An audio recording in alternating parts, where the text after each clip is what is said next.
안녕하십니까, 조관일입니다.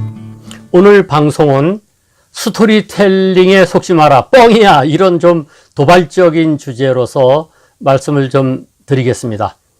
앞으로 시리즈로 한 3번에 걸쳐서 방송을 하려고 하는데, 오늘은 우선 책을 읽을 때 스토리텔링에 속지 말 것을 당부드리려고 합니다.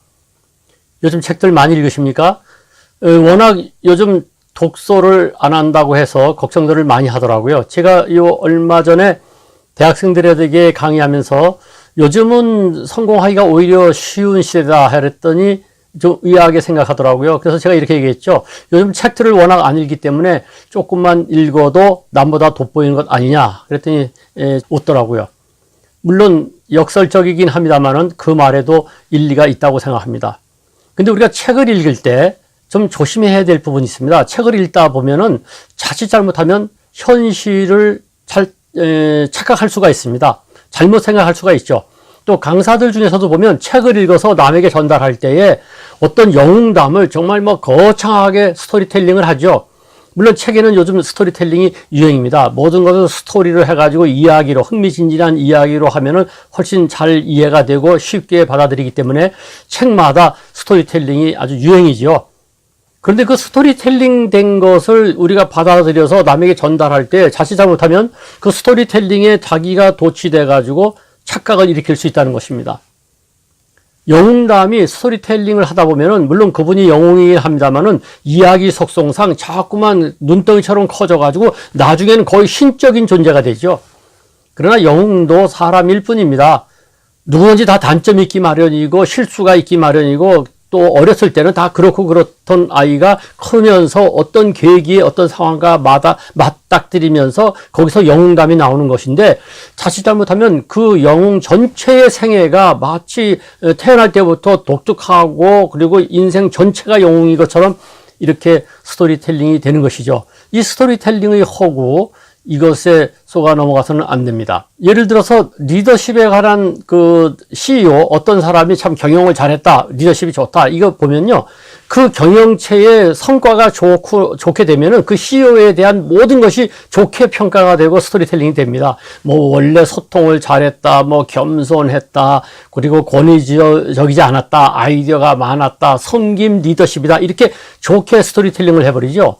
그런데 똑같은 사람도요, 막상 나중에 실적이 나쁘면 뭐랍니까? 사실은 원래 불통이었다, 아주 권위적이었다, 이렇게 아주 낮춰버리거든요. 그 대표적인 것이 경영체라고 하긴 뭐합니다만은 축구 감독 보면 그렇죠. 축구 감독이 해외에서 우리나라에 영입돼 왔는데 성과가 좋으면 무슨 소통을 잘한다, 확실히 학벌을 갖다가 따지지 않더라, 골고루 등용했다, 이런 얘기가 스토리텔링이 되다가 나중에 그 똑같은 감독인데 성적이 나쁘면 사실은 불통이었다, 외국의 문화를 우리에게 접목시키려고 했는데 잘 안 됐다, 이런 얘기가 되는 것이죠. 그래서 우리가 책을 읽을 때 남의 성공담을 들을 때는 잘 중심을 잡고 냉정하게 판단하고 또 책을 읽고 전달해야 됩니다.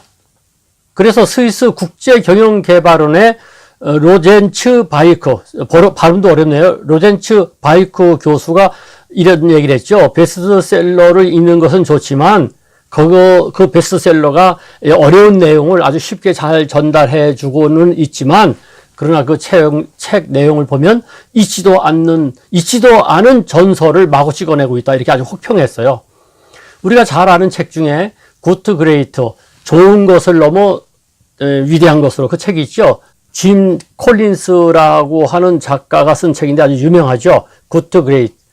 근데 그 책에 보면은 지금까지 훌륭한 그 CEO들, 실적을 많이 낸 CEO들 보면 굉장히 겸손하고 어느 정도냐면 감탄을 자아낼 정도의 겸손합니다, 이렇게 극찬했어요. 그런데 나중에 다른 사람이 그 책을 분석하고 실제로 그 CEO들을 가서 찾아서 분석해 보니까 감탄을 자아내는 겸손은 성공하고 난 이후의 얘기지, 그전에는 그 CEO도 권위적이고 때로는 막 몰아붙이고 엄청나게 파워풀하게 일했다는 겁니다. 그러니까 이 스토리텔링 된 것을 우리가 받아들일 때는 냉정하게 생각을 한번 하면서 받아들이고 활용을 해야 된다는 이야기입니다. 그래야만이 우리가 오류를 재생산하지 않고 책의 내용을 정확하게 받아들임과 동시에 또 남에게 전달해야 될 경우에도 정확하게 전달할 수 있는 것이죠. 오늘 스토리텔링에 관한 첫 방송 뻥이야. 책을 읽을 때 조심해야 될 점에 대해서 말씀드렸습니다.